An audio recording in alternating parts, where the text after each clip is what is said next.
എബ്രായ ലേഖനം 9-ാം അധ്യായമാണ് നമ്മൾ കഴിഞ്ഞ ദിവസം ചിന്തിച്ചുകൊണ്ടിരുന്നത്. അതിലെ ഒന്ന് രണ്ട് വാക്യങ്ങൾ ഒരിക്കൽ കൂടെ ചിന്തിക്കാൻ ഞാൻ ആശിക്കുന്നു. അതിന്റെ കാരണം എന്ന് വെച്ചാൽ അത് വളരെ കുറച്ച് ആഴത്തിലുള്ള ഗഹനമായ കാര്യങ്ങളായതുകൊണ്ടാണ് ഇങ്ങനെ വീണ്ടും ഒരു ചിന്ത എൻ്റെ ഹൃദയത്തിൽ ദൈവത്തിന്റെ പരിശുദ്ധാത്മാവ് നൽകിയത് ഞാൻ ചിന്തിക്കുന്നു.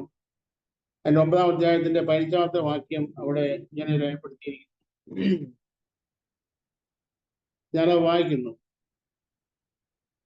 അത് നിമിത്തം ആദ്യ നിയമത്തിലെ ലംഘനങ്ങളിൽ നിന്നുള്ള വീണ്ടെടുപ്പിനായി ഒരു മരണമുണ്ടായിട്ട് നിത്യ അവകാശത്തിന്റെ വാഗ്ദത്തം വിളിക്കപ്പെട്ടവർക്ക് ലഭിക്കേണ്ടതിന് അവൻ പുതിയ നിയമത്തിന്റെ മധ്യസ്ഥൻ ആകുന്നു. ഒരുപാട് കാര്യങ്ങളാണ് ഇവിടെ ക്രോഡീകരിച്ച് അപ്പോസ്തലനായ പൗലോസ് എഴുതിയിരിക്കുന്നത്. വളരെ ആറ്റിക്കുറിക്കുന്നൊക്കെ നമ്മൾ നാടൻ ഭാഷ പറയുന്നത് ഒരുപാട് കാര്യങ്ങളെല്ലാം കൂടെ സംഗ്രഹിച്ചിട്ട് ചെറിയ ഒന്ന് രണ്ട് വാക്കുകൾ വാചകങ്ങൾ എഴുതിയിരിക്കുക. ഇവിടെ തുടങ്ങുന്നത് ആദ്യ നിയമത്തിലെ ലംഘനങ്ങളിൽ നിന്നുള്ള വീണ്ടെടുപ്പ്. ആദ്യ നിയമത്തിലെ ലംഘനങ്ങളിൽ നിന്നുള്ള വീണ്ടെടുപ്പ്. അപ്പോ ലംഘനം ഒരു ലംഘനമല്ല, ലംഘനങ്ങളിൽ നിന്നുള്ള വീണ്ടെടുപ്പ്. നമുക്ക് ഒരു കാര്യം നമുക്കറിയാം, അതായത് ഈ ഇസ്രായേൽ ജനത്തിന്റെ എല്ലാവരുടെയും പാപത്തിന്റെ പരിഹാരത്തിന് വേണ്ടി വർഷത്തിൽ ഒരിക്കൽ മഹാപുരോഹിതൻ ഒരു യാഗം കഴിക്കുമായിരുന്നു. എന്നാൽ മഹാപുരോഹിതൻ വർഷത്തിൽ ഒരിക്കൽ എല്ലാ മുഴുവൻ ഇസ്രായേലിന്റെയും പാപത്തിന്റെ പ്രായശ്ചിത്തത്തിനായിട്ട് ഒരു ആടിനെ യാഗം കഴിക്കുമായിരുന്നു. ആ ദിവസത്തിന് അവർ പറഞ്ഞിരുന്നത് മഹാപാപ പരിഹാര ദിവസം എന്നായിരുന്നു. ആ മഹാപാപ പരിഹാര ദിവസം ഇസ്രായേൽ 12 ഗോത്രങ്ങളിൽപ്പെട്ട എല്ലാവരുടെയും അവർ ചെയ്തു പോയ കുറ്റങ്ങളുടെ പ്രായശ്ചിത്തത്തിന് വേണ്ടിയാണ് ഒരു ആടിനെ യാഗം കഴിക്കുന്നത്. എന്നാൽ ഈ വർഷത്തിൽ ഒരിക്കലുള്ള ഈ ആടിനെ മഹാപാപ പരിഹാര ദിവസത്തിൽ മഹാപുരോഹിതൻ കഴിക്കുന്ന യാഗം അല്ലാതെ ഈ യെരുശലേം ദേവാലയത്തിലെ 365 ദിവസവും യാഗങ്ങൾ നടന്നിരുന്നു. അല്ല, ആ യാഗങ്ങള് നടത്തുന്നത് മുഴുവൻ ഇസ്രായേലിന്റെയും പാപങ്ങളുടെ പരിഹാരത്തിന് വേണ്ടിയല്ല, പ്രായശ്ചിത്തത്തിന് വേണ്ടിയല്ല. നേരെ മറിച്ച് അബദ്ധവശാൽ ഏതെങ്കിലും ഓരോ വ്യക്തികള് ആരെങ്കിലുമൊക്കെ അബദ്ധവശാൽ പ്രമാണം ലംഘിച്ചിട്ടുണ്ടെങ്കിൽ ആ ലംഘനത്തിന്റെ പ്രായശ്ചിത്തത്തിന് വേണ്ടിയായിരുന്നു അങ്ങനെ ചെയ്തിരുന്നത്. ആ യാഗങ്ങൾ നടത്തിയിരുന്നത് അത് ആരാണോ തെറ്റ് ചെയ്തത്, ആരാണോ പ്രമാണം ലംഘിച്ചത്, അവർ കൊണ്ടുപോകുന്ന ഈ യാഗവസ്തുവിന്റെ മൃഗത്തിന്റെ തലയില് അവര് കൈവച്ചിട്ട് അവർ ചെയ്ത പാപങ്ങള് ഏറ്റുപറഞ്ഞ് ഈ മൃഗത്തിന്റെ അത് ഏൽപ്പിക്കുന്നത് പോലെ വിശ്വസിച്ച് അവർ ഈ മൃഗത്തിന്റെ തലയിൽ കൈവച്ച് അവർ ചെയ്ത പാപങ്ങൾ ഏറ്റുപറയണമായിരുന്നു. അതിനുശേഷം അവർ ഈ മൃഗത്തിനെ കൊന്ന് അതിന്റെ തോല് അവർ തന്നെ ഇരിക്കണമായിരുന്നു. തോൽ ഇരിച്ച് അതിനുശേഷം അവര് ഖണ്ഡമായിട്ട് ഇതിനെ നുറുക്കണമായിരുന്നു. നുറുക്കി ഇതിനെ ഈ യാഗപീഠത്തിൽ വെച്ചതിന് ശേഷം മാത്രമേ പുരോഹിതനെ ഇതിന്റെ മേൽ അടുത്ത കാര്യാദികൾക്ക് ചെയ്യാറുള്ളൂ. അപ്പോ ഈ യാഗപീഠത്തിൽ ഈ യാഗവസ്തു കയറിയതിന് ശേഷം ഒരു കാര്യം പോലും ഈ കുറ്റം ചെയ്തവന് അവകാശം പിന്നെ അവിടെ ഇല്ല. പിന്നെ അവിടെ അവൻ ഒന്നും ചെയ്യേണ്ടതായിട്ടില്ല. ബാക്കി കാര്യങ്ങളെല്ലാം പുരോഹിതൻ ചെയ്യുവാൻ, മഹാപുരോഹിതനല്ല പുരോഹിതൻ ചെയ്യുവാൻ. അങ്ങനെ നിരന്തരമായി ഈ ഹോമയാഗപീഠത്തിൽ യാഗങ്ങൾ യെരുശലേം ദേവാലയത്തിൽ നടന്നിരുന്നു. അപ്പൊ എന്നാൽ ഇവിടെ പറഞ്ഞിരിക്കുന്നത് ആ യാഗത്തെ കുറിച്ചല്ല. ഇവിടെ പറഞ്ഞിരിക്കുന്നത്, നമ്മൾ ഈ 15-ാം വാക്യത്തിൽ പറഞ്ഞിരിക്കുന്നത് ആദ്യ നിയമത്തിലെ ലംഘനങ്ങളിൽ നിന്നുള്ള വീണ്ടെടുപ്പിനായി ഒരു മരണം ഉണ്ടായിട്ട്, അനേക മരണങ്ങളല്ല, ഒരു മരണം, അത് ആ ആടിന്റെ മരണം, ആ ഒരു മരണം ഉണ്ടായിട്ട് നിത്യ അവകാശത്തിന്റെ വാഗ്ദത്തം വിളിക്കപ്പെട്ടവർക്ക് ലഭിക്കേണ്ടത്. അപ്പൊ എന്താണ് നിത്യ അവകാശത്തിന്റെ വാഗ്ദത്തം? നിത്യമായ ഒരു അവകാശം, അതിൻ്റെ ഒരു വാഗ്ദത്തമുണ്ട്. നിത്യമായ അവകാശം എന്ന് പറയുമ്പോൾ തന്നെ നമുക്കൊരു കാര്യം അറിയാം, അത് താൽക്കാലികമായ അവകാശമല്ല, അത് ഈ ഭൗമികമായ യാതൊരു അവകാശമല്ല. കാരണം ഈ പ്രപഞ്ചം, ഈ കാണുന്ന എല്ലാം ഒഴിഞ്ഞു പോകാനുണ്ട്. അതുകൊണ്ട് തന്നെ ഒഴിഞ്ഞു പോകുന്നൊരു വാഗ്ദത്തമല്ല, നിത്യമായ വാഗ്ദത്തമാണ്. എന്നേക്കും നിലനിന്ന് നിത്യ അവകാശത്തിന്റെ വാഗ്ദത്തമാണ്. നിത്യ അവകാശം എന്ന് പറയുമ്പോൾ തന്നെ ഒരു മനുഷ്യന്റെ 70-80 വർഷം ഈ ലോകത്തിൽ ജീവിക്കുന്ന ജീവിതകാലം കൊണ്ട് തീർന്നു പോകുന്ന വാഗ്ദത്തമല്ല, അവകാശമല്ല. നേരെ മറിച്ച് ഈ ഭൂമി, ഈ പ്രപഞ്ചത്തിലുള്ള ഈ ആകാശത്തിന്റെ കീഴിലുള്ളതോ ദൈവം ഈ മനുഷ്യന് വേണ്ടി സൃഷ്ടിച്ചിരിക്കുന്നതുമായ ഈ സംവിധാനത്തിലുള്ള യാതൊരു അവകാശവുമല്ല ഇവിടെ പറഞ്ഞിരിക്കുന്നത്. അങ്ങനെ അല്ല പറഞ്ഞിരിക്കുന്നത്. നിത്യാവകാശം എന്ന് പറഞ്ഞാൽ ഒരിക്കലും മാറ്റമില്ലാത്ത അവകാശമുണ്ടല്ലോ. അപ്പൊ നിത്യ അവകാശത്തിന്റെ വാഗ്ദത്തമാണ്. എന്താണ് നിത്യ അവകാശത്തിന്റെ വാഗ്ദത്തം? നമ്മള് 1 യോഹന്നാന്റെ ലേഖനത്തിൽ നമ്മൾ വായിക്കുന്നു.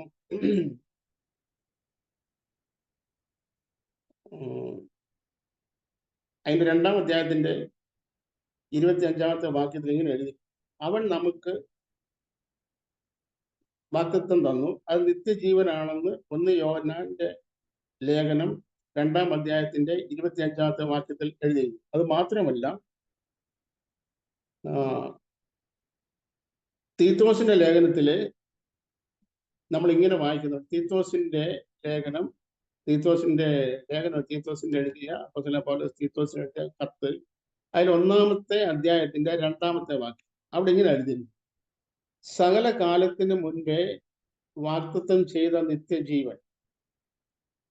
അപ്പോ തീത്തോസിന്റെ കത്തിൽ നാം കാണുന്നത്, അപ്പോസ്തലൻ പൗലോസ് എഴുതുന്നത് സകല കാലത്തിന് മുൻപേ വാഗ്ദത്തം ചെയ്ത നിത്യജീവൻ എന്നാണ്.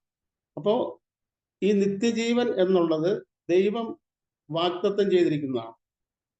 അത് എന്ന് വാഗ്ദത്തം ചെയ്തു? അത് സകല കാലത്തിന് മുൻപേ.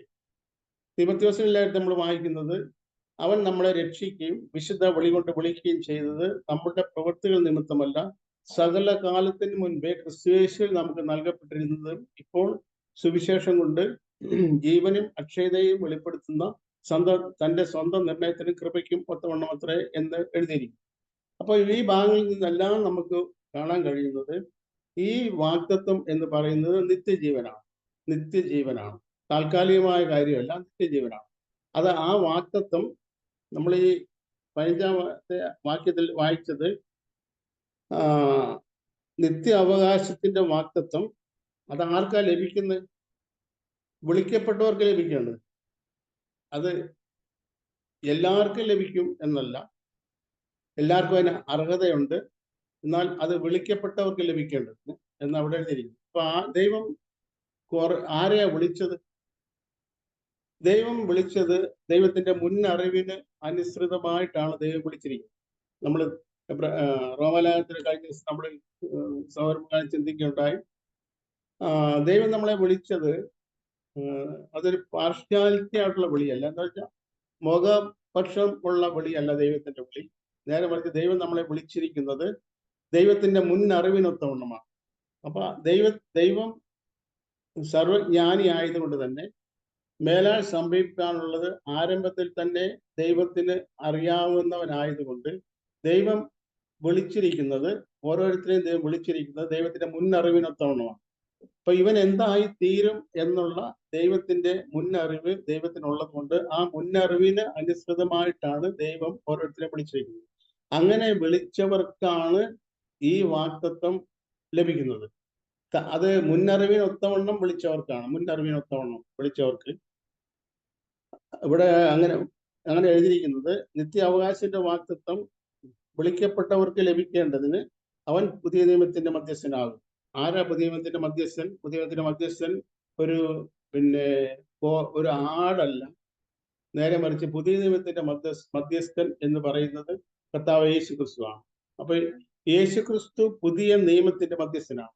ആ പുതിയ നിയമത്തിന്റെ മധ്യസ്ഥൻ, ആ പുതിയ നിയമത്തിന്റെ പ്രത്യേകത, അത് ഒരിക്കലും മാറ്റമില്ലാത്ത, ഈ നിയമത്തിന് മാറ്റമില്ല. നമ്മൾ എബ്രായ ലേഖനത്തിൽ തന്നെ അതിന്റെ അടുത്ത എബ്രായർ 13-ാം അധ്യായത്തിന്റെ 20-ാം വാക്യത്തിൽ നമ്മൾ കാണുന്നത്, 13-ാം അധ്യായത്തിന്റെ 20-ാമത്തെ വാക്യത്തിൽ നമ്മൾ വായിക്കുന്നത് ഈ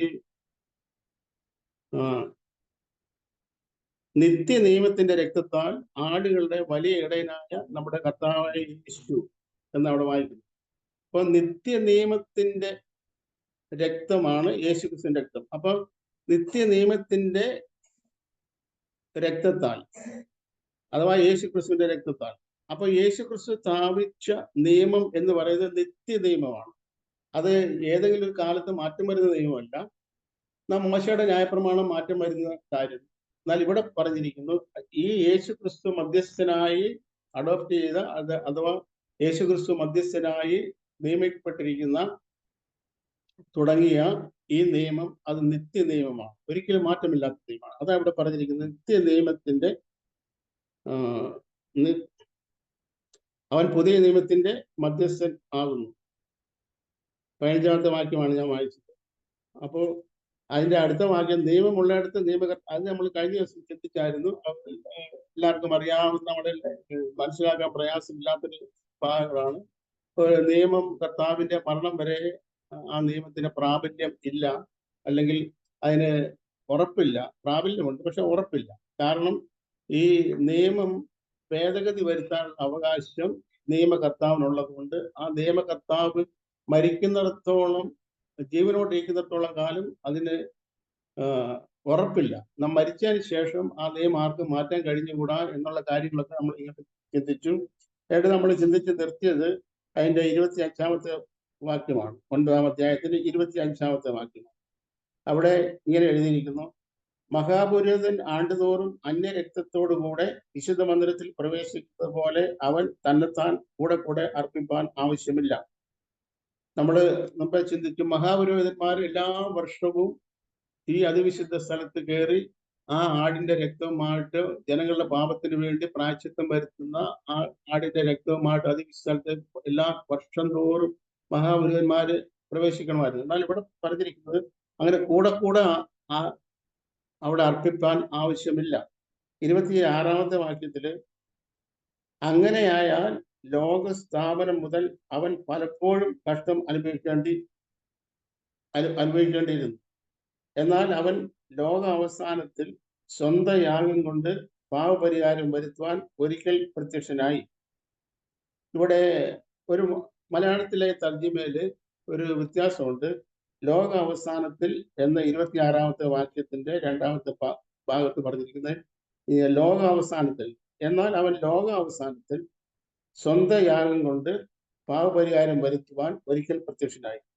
ലോക അവസാനത്തിൽ എന്നുള്ളതല്ല യഥാർത്ഥമായ തർജ്ജിമയിലുള്ളത്. യുഗ അവസാനത്തിൽ.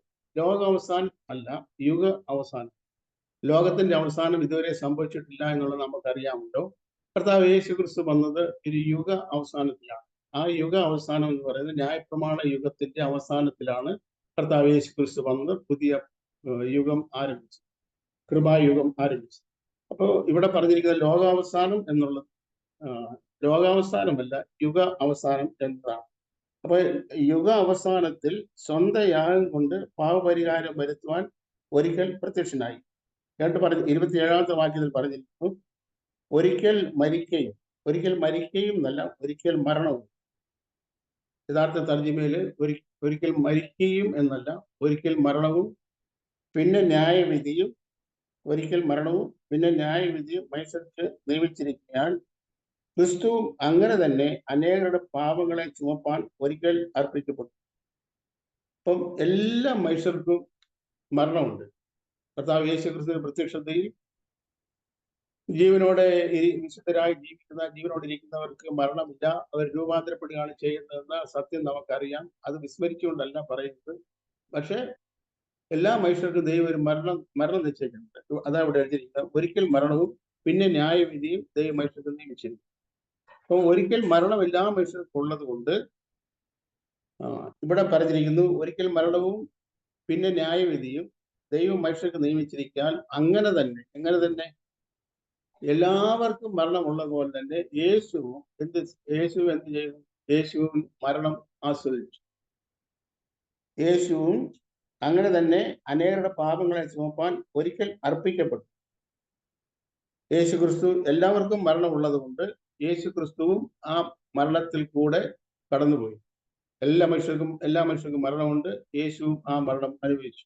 എന്നാൽ യേശുവിന്റെ മരണത്തിന്റെ പ്രത്യേകത, യേശുവിന് മരണത്തിന് യേശുവിന്റെ മേൽ ഒരു അധികാരവും ഇല്ലായിരുന്നു. കാരണം മരണം ഒരുവനിൽ അധികാരം ചെലുത്തണമെങ്കിൽ, മരണത്തിന്റെ അധികാരം ഒരുവനിൽ ഉണ്ടാകണമെങ്കിൽ അവൻ പാപം ചെയ്തവനായിരിക്കും.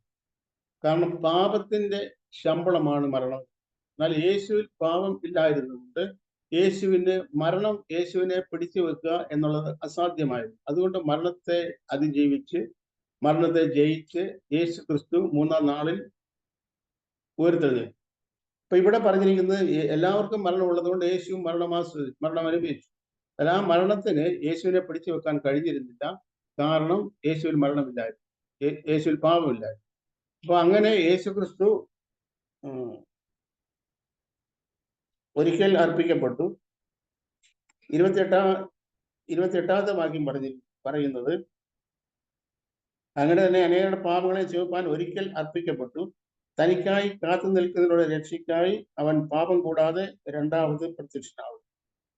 അപ്പൊ ഒരിക്കൽ അർപ്പിക്കപ്പെട്ടു. ഇവിടെ പറഞ്ഞ രണ്ടാമത് യേശു ക്രിസ്തു ഇനിയും ഈ ഭൂമിയിൽ പ്രത്യക്ഷനാകും. ആ പ്രത്യക്ഷനാകുന്നത് പാപത്തെ കൈകാര്യം ചെയ്യുന്നതിന് വേണ്ടിയല്ല. യേശു ക്രിസ്തു ആദ്യമേ ഈ ഭൂമിയിൽ വന്നത് മരണത്തിന്റെ പ്രായശ്ചിത്തത്തിന് വേണ്ടിയായിരുന്നു. പാപത്തിന്റെ പ്രായശ്ചിത്തത്തിന് വേണ്ടിയായിരുന്നു. അപ്പൊ എന്നാൽ യേശു ക്രിസ്തു ഇനി വരുന്നത് പാപത്തെ കൈകാര്യം ചെയ്യാനല്ല, നേരെ മറിച്ച് പാപമില്ലാതെ ജീവിക്കുന്നവരുടെ രക്ഷയ്ക്കായിട്ട് അവൻ രണ്ടാം പ്രത്യക്ഷനാവും. ഇവിടെ രക്ഷയ്ക്കെന്ന് പറയുമ്പോൾ അങ്ങനെ സംശയം നമുക്കുണ്ടാകാം, അത് എന്തൊരു രക്ഷയാണ്, നമ്മളെല്ലാവരും രക്ഷിക്കപ്പെട്ടവരല്ലേ എന്നുള്ള സംശയം ഒരുപക്ഷെ നമ്മുടെ ഹൃദയത്തിലുണ്ടാകാൻ സാധ്യതയുണ്ട്. നമ്മളെല്ലാവരും രക്ഷിക്കപ്പെട്ടവർ തന്നെയാണ്. ആ രക്ഷ എന്ന് പറയുന്നത് നമ്മുടെ പാപത്തിന്റെ ശിക്ഷയിൽ നിന്നുള്ള രക്ഷയാണ് നമുക്ക് ഇപ്പോൾ ലഭിച്ചിരിക്കുന്നത്. പാപത്തിന്റെ ശിക്ഷയിൽ നിന്നുള്ള രക്ഷയാണ്. കാരണം പാപത്തിന്റെ ശിക്ഷയായ നിത്യമായ മരണത്തിൽ നിന്നുള്ള രക്ഷ യേശു ക്രിസ്തു ആ മരണം ഏറ്റെടുത്തത് കൊണ്ട് നമുക്ക് പകരക്കാരനായി യേശു ക്രിസ്തു നമ്മുടെ മരണം ഏറ്റുകൊണ്ട് ക്രൂശിൽ മരിച്ച് 3-ാം ദിവസം മരണത്തെ അതിജീവിച്ച് ഉയർത്തെഴുന്നേറ്റത് കൊണ്ട് നമ്മുടെ പാപത്തിന്റെ ശിക്ഷയായ മരണത്തിൽ നിന്ന് നമ്മൾ വിടുതലുള്ളവരായി തീർന്നു. ആ പാപത്തിന്റെ ശിക്ഷയിൽ നിന്നുള്ള വിടുതലിനെയാണ് നമ്മുടെ രക്ഷ എന്നതുകൊണ്ട് വളരെ പെട്ടെന്ന് നമ്മൾ ഉദ്ദേശിക്കുന്നത് അങ്ങനെയാണ്. രക്ഷിക്കപ്പെട്ടവനാണോ, നിങ്ങൾ രക്ഷിക്കപ്പെട്ടോ എന്ന് ചോദിച്ചാൽ എൻ്റെ അർത്ഥം പാപത്തിന് ശിക്ഷയായ നിത്യമായ ദണ്ഡനത്തിൽ നിന്ന്, നിത്യമായ നരകത്തിൽ നിന്ന് നിങ്ങൾ രക്ഷിക്കപ്പെട്ടു അതിൽ നിന്ന് നിങ്ങൾ ഒഴിവുള്ളവരായി തീർന്നോ എന്നാണ് ലളിതമായ ചോദ്യം കൊണ്ട് ഉദ്ദേശിക്കുന്നത് നമുക്കറിയാം. നമ്മൾ മറുപടി പറയുന്നതും ആ നിത്യമായ നരകത്തിൽ നിന്ന് ഞാൻ രക്ഷിക്കപ്പെട്ടു എന്നുള്ള കാര്യത്തെ ആസ്പദമാക്കിയാണ് നമ്മൾ രക്ഷിക്കപ്പെട്ടവനാണ് എന്ന് പറയുന്നതിന്റെ കാരണം. എന്നാൽ ഇവിടെ പറഞ്ഞിരിക്കുന്ന രക്ഷ എന്ന് പറയുന്നത് യേശു ക്രിസ്തു ഇനി വരുന്നത് അങ്ങനെ ഉള്ള രക്ഷയല്ല. യേശു ക്രിസ്തു ഇനി വരുന്ന നിത്യരക്ഷ എന്ന് വെച്ചാൽ യേശു ക്രിസ്തു ഇനി ഈ ഭൂമിയിൽ വരുന്നത് പാപം ചെയ്യാതെ ദൈവത്തിന്റെ ഹിതപ്രകാരം ദൈവത്തിന് സമ്പൂർണ്ണ ഇഷ്ടം ചെയ്ത് ഈ ഭൂമിയിൽ ജീവിക്കുന്നവരുടെ രക്ഷയാണ്. ആ രക്ഷ എന്ന് പറയുന്നത് നിത്യമായ നരകത്തിൽ നിന്നുള്ള രക്ഷയെന്ന് മാത്രമല്ല,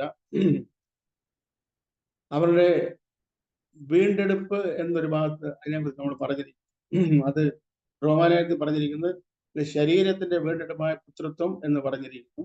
അപ്പൊ നമ്മുടെ പാപത്തിന്റെ ശിക്ഷയിൽ നിന്നുള്ള വിടുതൽ നമുക്ക് യേശു ക്രിസ്തു മുഖാന്തരം ദൈവം തന്നു.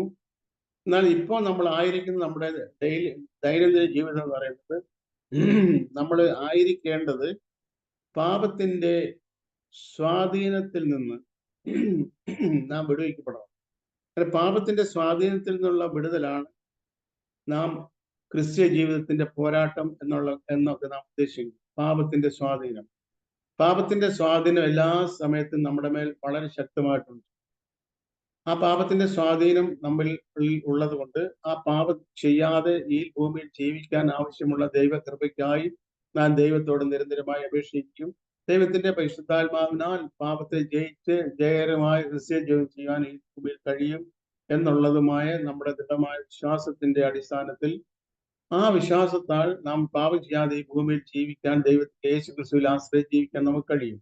എന്നാൽ കർത്താവ് യേശു ക്രിസ്തുവിന്റെ പ്രത്യക്ഷതയിൽ വരുത്തുന്ന രക്ഷ എന്ന് പറയുന്നത് പാപത്തിന്റെ ശിക്ഷയിൽ നിന്നുള്ള വിടുതൽ രക്ഷയല്ല, പാപത്തിന്റെ സ്വാധീനത്തിൽ നിന്നുള്ള രക്ഷയല്ല, പാപത്തിന്റെ സാമീപ്യത്തിൽ നിന്നുള്ള രക്ഷയാണ്. എന്നുവെച്ചാൽ യേശുക്രിസ്തു ഈ ഭൂമിയിൽ വന്ന് കർത്താവ് യേശുക്രിസ്തു പ്രത്യക്ഷത്തിൽ നാം സംഭവിക്കുന്ന കാര്യം, ക്രിസ്തുവിൽ മരിച്ചവർ ഉയർത്തെഴുന്നേൽക്കും. പിന്നെ ജീവനോടെ ശേഷിക്കുന്ന അവരോട് ഒരുമിച്ച് കർത്താവിനെ എതിരേൽപ്പാൻ വേഗങ്ങൾ എടുക്കപ്പെടും. ഇങ്ങനെ നാം എല്ലായ്പ്പോഴും കർത്താവിനോടുകൂടെ ആയിരിക്കും എന്നുള്ള ആശ്വാസത്തിന്റെ വാക്കുകൾ ദൈവത്തിന്റെ പരിശുദ്ധാത്മാവിനെ നമുക്കറിയാം. അപ്പൊ നമ്മൾ ഈ ഭൂമിയിൽ നമ്മൾ ജീവിക്കുന്നിടത്തോളം കാലം എല്ലാ മനുഷ്യരുടെ പേരും പാപത്തിന്റെ സ്വാധീനത്തിന്റെ ശക്തിയുണ്ട്. പാപത്തിന്റെ ശക്തി സ്വാധീനിക്കുന്നു.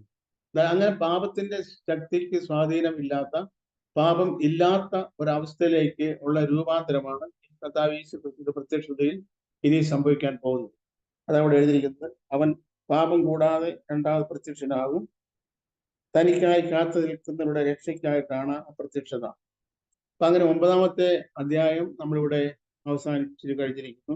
ഈ 10-ാമത്തെ അധ്യായത്തിലേക്ക് നമ്മൾ കടക്കുന്നു. 10-ാമത്തെ അധ്യായത്തിൽ നമ്മൾ വായിക്കുന്നത്, ന്യായപ്രമാണം വരുവാനുള്ള നന്മകളുടെ നിഴലില്ലാതെ കാര്യങ്ങളുടെ സാക്ഷാൽ സ്വരൂപമല്ലായികയാൽ ആണ്ടുതോറും ഇടപെടാതെ കഴിച്ചു വന്ന അതേ യാഗങ്ങളാൽ അടുത്തു വരുന്നവർക്ക് സൽഗുണപൂർത്തി വരുത്തുവാൻ ഒരു നാളും കഴിവുള്ളതല്ല. ഇപ്പം ന്യായപ്രമാണ പ്രകാരം കഴിച്ചിരുന്ന യാഗങ്ങൾക്ക് ആ യാഗം ആർക്കു വേണ്ടി നടത്തിയിരുന്നോ അവരുടെ മേൽ അവരിൽ എന്ത് നടത്താൻ കഴിഞ്ഞിരുന്നില്ല? വരുവാനുള്ള, അതുകൊണ്ട് അടുത്തു വരുന്നവർക്ക് സൽഗുണപൂർത്തി വരുത്തുവാൻ കഴിവുള്ളതല്ല. ഈ ന്യായപ്രമാണം പ്രകാരമുള്ള യാഗങ്ങള് അടുത്തു വരുന്ന ആർക്കും സൽഗുണപൂർത്തി വരുത്തുവാൻ ഒരു നാളും കഴിഞ്ഞിരുന്നില്ല. അതിന്റെ അടുത്ത വാക്യം, 2-ാമത്തെ വാക്യം വായിക്കുന്നു, അല്ലെങ്കിൽ ആരാധനക്കാർക്ക് ഒരിക്കൽ ശുദ്ധി വന്നതിന്റെ ശേഷം പാപങ്ങളെ കുറിച്ചുള്ള മനോബോധം പിന്നെ ഇല്ലായ കൊണ്ട് യാഗം കഴിക്കുന്നത് നിന്ന് പോകയില്ലയോ?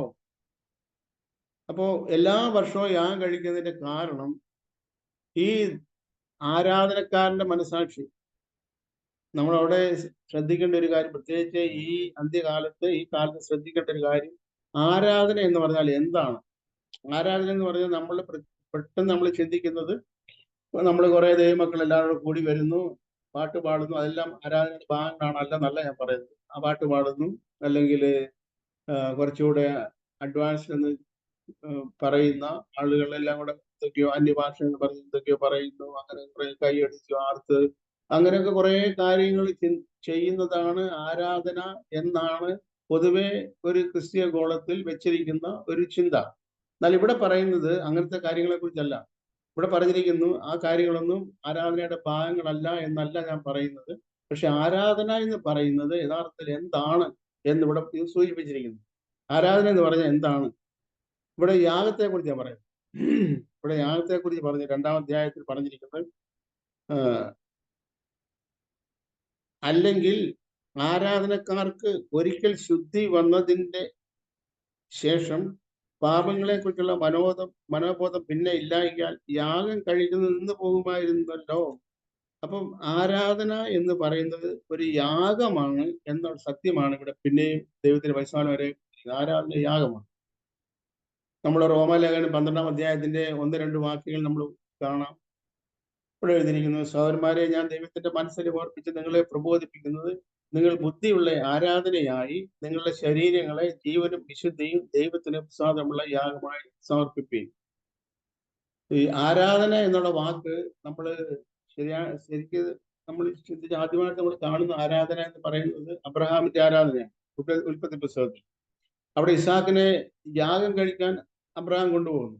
മോറിയ ദേശത്ത് ഞാൻ നിന്നോട് കൽപ്പിക്കുന്ന മലയിൽ നീ സ്നേഹിക്കുന്ന നിന്റെ മകനെ യാഗം കഴിക്കണം എന്നുള്ള ദൈവത്തിന്റെ ആ അരുളപ്പാട് അബ്രഹാം അങ്ങനെ തന്നെ ശിരസ വഹിച്ചുകൊണ്ട് തന്റെ മകനായ ഇസാക്കിനെ കൂട്ടിക്കൊണ്ട് ഇസാക്കിനെ ബലി കഴിക്കാനുള്ള വിറക് ഇസാക്കിന്റെ മേൽ ചുമൽ തന്നെ ഏൽപ്പിച്ചുകൊണ്ട് അബ്രഹാം ഇസാക്കും കൂടെ യാഗം കഴിക്കാൻ പോകും. അപ്പൊ അവിടെ ചെന്ന് ആ സ്ഥലം നമ്മളവിടെ വായിക്കുന്നു, അബ്രഹാം ദൂരത്ത് നിന്ന് തല ഉയർത്തി നോക്കി ദൂരത്ത് നിന്ന് ആ സ്ഥലം കണ്ടു.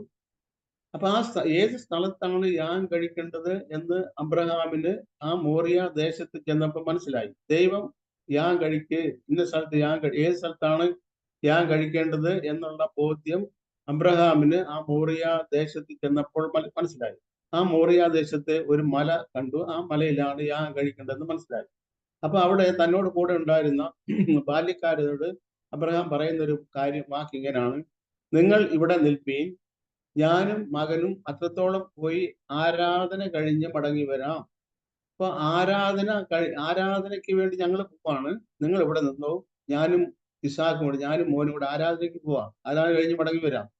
അപ്പൊ ആരാധനയ്ക്ക് അവർ പോവാന്ന് പറയുമ്പോ ഇന്നത്തെ ആരാധനയ്ക്ക് പോവുക എന്ന് പറയുന്ന രീതിയിൽ നിന്ന് തികച്ചും വ്യത്യസ്തമായ രീതിയാണ് അവര് അവിടെ നമ്മൾ കാണുന്നത്. അവർ ആരാധനയ്ക്ക് പോകുമ്പോ അവരുടെ എന്താ പറയുന്നത്, ഇന്നത്തെ നമ്മൾ കാണുന്ന ഡ്രമ്മോ സംഗീതമോ അങ്ങനത്തെ ഒന്നുമില്ല. നേരെ മറിച്ച് ഒരു യാഗവസ്തു ഉണ്ട് അവിടെ. അബ്രഹാമിന്റെ കയ്യിൽ ഒരു യാഗവസ്തു. ആ യാഗവസ്തു എന്ന് പറയുന്നത് അബ്രഹാം സ്നേഹിക്കുന്നതിനെ യാഗം കഴിക്കാൻ പോവാണ്. ഇന്നും ആരാധന എന്ന് പറഞ്ഞാൽ നാം സ്നേഹിക്കുന്നതിനെ ദൈവത്തിന് മുമ്പിൽ ആ യാഗപീഠത്തിൽ സമർപ്പിച്ച് സമ്പൂർണമായി യാഗം ആക്കുന്നതിനെയാണ് ഇന്നും ആരാധന എന്ന് പറയുന്നത്. അതുകൊണ്ടാണ് പറയുന്നത്, നിങ്ങളുടെ ശരീരങ്ങളെ ജീവനും ദൈവത്തിന് പ്രശ്നമുള്ള യാഗമായി സമർപ്പിക്കുകയും. ഇവിടെ എഴുതിയിരിക്കുന്നു, ആരാധനക്കാരുടെ മനസാക്ഷിയിൽ സമാധാനം വരുത്തുവാൻ കഴിവില്ലാത്ത യാഗങ്ങളാണ് ഇന്ന് നടന്നിരുന്നത്. അതുകൊണ്ട് ഈ ആരാധനക്കാരന്റെ മനസാക്ഷിയിൽ സമാധാനം വന്നിരുന്നു എങ്കിൽ ഈ യാഗങ്ങൾ നിന്ന് പോകുമായിരുന്നു. പക്ഷെ ഇപ്പൊ എല്ലാ വർഷവും പിന്നെ വീണ്ടും വീണ്ടും ഈ യാഗങ്ങൾ ആവർത്തിക്കപ്പെടേണ്ടതിന്റെ ആവശ്യം ഈ ഈ യാഗം കഴിച്ചവന്റെ ഉള്ളിൽ ഇവൻ പിന്നെയും ഇവൻ ചെയ്ത പാപത്തെ കുറിച്ചുള്ള മനോബോധം വരുമോ? അപ്പൊ അതുകൊണ്ട് ആരാധനക്കാരന്റെ മനസ്സ് ഇവിടെ അവന്റെ ഹൃദയത്തിലല്ല, ആരാധനക്കാരന്റെ യാഗം വരുന്നവർക്ക് സൽഗുണപൂർത്തി വരുത്തുവാൻ ഒരിക്കൽ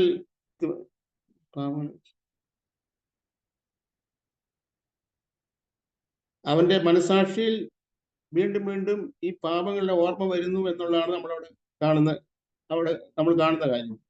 ഇപ്പോഴും ആണ്ടുതോറും അവയാൽ പാപങ്ങളുടെ ഓർമ്മ ഉണ്ടാകുന്നു. ഈ കൊല്ലം ഞാൻ കഴിച്ചിട്ട് പോയി, ഇസ്രായേലെല്ലാം പോയി, മഹാപാപപരിഹാര ദിവസത്തിൽ അവർക്ക് വേണ്ടി അവരുടെ ആടിനെ ഞാൻ കഴിച്ചു. അങ്ങനെ പോകുന്നവരുടെ മനസാക്ഷിയിൽ ഒരു വീണ്ടും വീണ്ടും ആക്ഷേപം കിടക്കുക. അവരുടെ പാപങ്ങളെ കുറിച്ച് അവർക്ക് മനസാക്ഷി പിന്നെ മനസാക്ഷി അവരെ കുത്തിക്കൊണ്ടിരിക്കും, അവർ ബോധം വരുത്തും. അപ്പം അങ്ങനെ ഉള്ള ഒരു മനസാക്ഷിയിൽ പൂർണ്ണ സമാധാനം വരുത്തുവാൻ കഴിയാതിരുന്ന യാഗങ്ങളാണ് മോശയുടെ ന്യായപ്രമാണ പ്രകാരം അല്ലെങ്കിൽ അഹരോന്യ പൗരോഹിത്യ പ്രകാരം ആ കാലത്ത് നടന്നിരുന്നത്. അവരുടെ മനസാക്ഷിയിൽ പൂർണ്ണ സമാധാനം വരുത്താൻ ഒരു നാളും കഴിയാത്ത യാഗങ്ങളാണ് നടന്നിരുന്നത്. അതെല്ലാ വർഷവും റിപ്പീറ്റ് ചെയ്യണം, ആവർത്തിച്ച് നടത്തണമായിരുന്നു. അങ്ങനെ നടത്തുമ്പോൾ പോലും അവർ മനസാക്ഷിയിൽ സമാധാനം വരുത്തുവാൻ കഴിഞ്ഞിരുന്നില്ല എന്നാണ് അപ്പോസ്തലൻ ഇവിടെ ഇവരോട് പറയുന്നത്. അപ്പൊ ഇവരോട് പറയുന്നതിന്റെ കാരണം എന്താണെന്ന് വെച്ചാല് ഇവരും പിന്നെയും ഈ സംവിധാനത്തിലേക്ക് മടങ്ങിപ്പോകാൻ ഇവർ വ്യഗ്രത കൊള്ളും. അപ്പൊ ആ സംവിധാനത്തിന്റെ അപര്യാപ്തത, ആ സംവിധാനത്തിന്റെ ആ മോശയുടെ ന്യായപ്രമാണവും അവിടുത്തെ മഹാപുരോഹിതനും അവിടുത്തെ ആലയവും അവിടുത്തെ യാഗങ്ങളും അവിടുത്തെ എല്ലാ കാര്യങ്ങളെ കുറിച്ച് തന്നെയായി പ്രതിപാദിക്കുന്നു. അപ്പൊ അവിടെ നടക്കുന്ന യാഗങ്ങളൊന്നും യഥാർത്ഥമായ യാഗങ്ങളായിരുന്നില്ല. നേരെ മറിച്ച് യേശുക്രിസ്തുവാണ് ഒരു നിത്യമായ യാഗം കഴിച്ച് പാപം ചെയ്തവന്റെ ഹൃദയത്തിൽ മനസാക്ഷിയിൽ എന്നേക്കുമായി ശുദ്ധീകരണം വരുത്തുവാൻ കഴിയുള്ള യാഗം യേശുക്രിസ്തുവിന്റെ ഏക യാഗമാണ്. ആ യാഗമാണ് നമുക്ക് വേണ്ടത് എന്നാണ് അപ്പോസ്തലൻ ഈ യഹൂദ ക്രിസ്ത്യാനികളെ പറഞ്ഞ് ബോധ്യപ്പെടുത്തുക. അപ്പൊ ആ ബോധ്യപ്പെടുത്തലിന്റെ ഭാഗമാണ് നമ്മൾ ഈ ചിന്തിക്കുന്ന കാര്യങ്ങളെല്ലാം. അപ്പൊ അവരെ ഇങ്ങനെ വളരെ ഗഹനമായിട്ട് ഈ കാര്യങ്ങൾ പറഞ്ഞ് അവരെ ബോധ്യപ്പെടുത്തുവാണ്, ഇങ്ങനല്ല, അങ്ങനെയാണെന്നുള്ളത്. അതുകൊണ്ട് ദൈവം അനുവദിച്ചാൽ ഈ ബാക്കി കാര്യങ്ങൾ നമുക്ക് അടുത്ത ദിവസം ചിന്തിക്കാം. ദൈവം നമ്മളെല്ലാവരെയും സമൃദ്ധിയായി അനുഗ്രഹിക്കട്ടെ.